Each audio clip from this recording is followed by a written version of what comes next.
Welcome to the Battle Tested Forgotten Movement podcast, where we give voice to the veterans too often overlooked and dismissed. This movement isn't just about PTSD or physical wounds, it's about every battle tested veteran who has been forgotten by the systems meant to support them.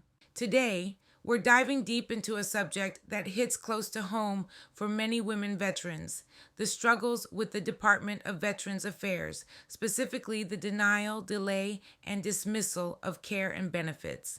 I want to start with a question for you, listener. When was the last time you heard the story of a woman veteran trying to get the health care or benefits she earned, only to be met with silence or stonewalling? If you're wondering why this is happening, or if you're a woman vet yourself struggling with the VA, this episode is for you. Women have served this country with honor and sacrifice for decades, yet when they return home, many face a system still fundamentally unprepared to meet their needs. Let me share some experiences, real stories that capture this harsh reality. One woman veteran submitted a claim for disability compensation related to military sexual trauma, a deeply painful and unfortunately common experience. She gathered every piece of evidence she could: medical records, counseling notes, witness statements, hoping the VA would see her trauma for what it was. But after months of waiting, she received a denial letter. The reason? Insufficient evidence.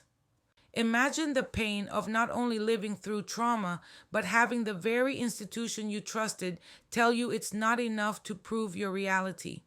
For many women, this denial feels like a second wound, one inflicted by a system that should be their advocate, not their adversary.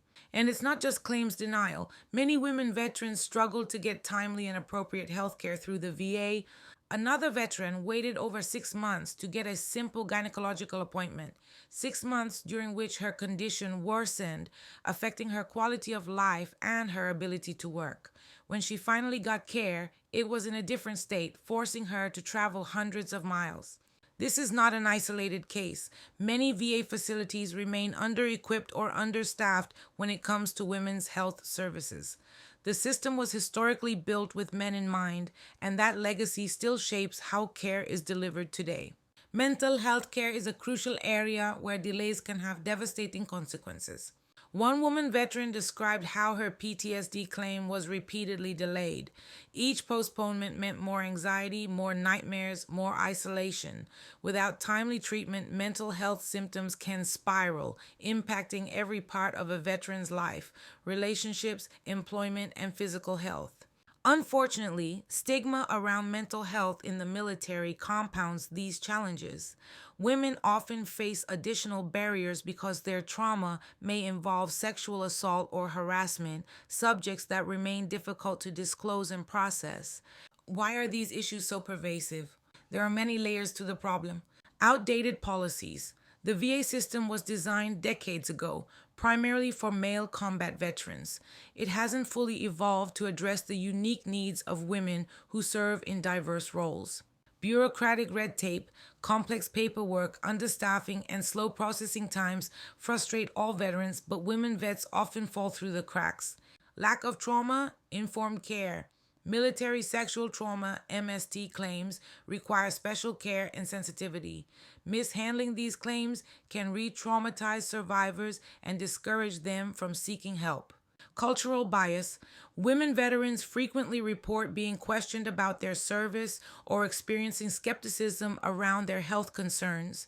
This leads to feelings of invisibility and mistrust. If you're a woman veteran facing denial, delay, or dismissal at the VA, here are some practical steps to help you navigate the system. 1. File an appeal. If your claim is denied, don't give up. The appeals process is long but can lead to a reversal.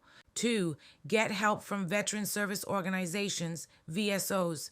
Groups like the American Legion, VFW, or specialized women's veteran organizations can advocate on your behalf and help with paperwork. 3. Keep detailed records. Document all medical visits, letters, phone calls, and appointments. This documentation can be critical in appeals and new claims.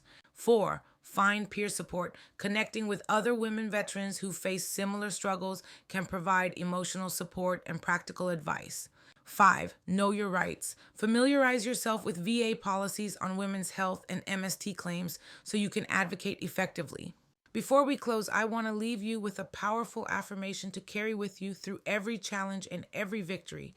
Repeat these words slowly and with intention. You are not invisible. Your service is real. Your voice matters. Never let anyone dismiss your sacrifice. Let this be a shield against doubt and a beacon of strength. Whenever you feel overlooked or unheard, come back to this truth and hold it close. It's a reminder that your experiences, your pain, and your courage are seen and honored. Thank you for listening to this episode of the Battle Tested Forgotten Movement podcast. If you or someone you know has a story about navigating the VA as a woman veteran, please consider sharing it with us. Your voice could help others feel seen and supported. Together, we can push for change and hold systems accountable until no woman veteran is denied, delayed, or dismissed again. Don't forget to subscribe, share this episode, and follow us on social media. Until next time, stay strong, stay heard, and keep fighting.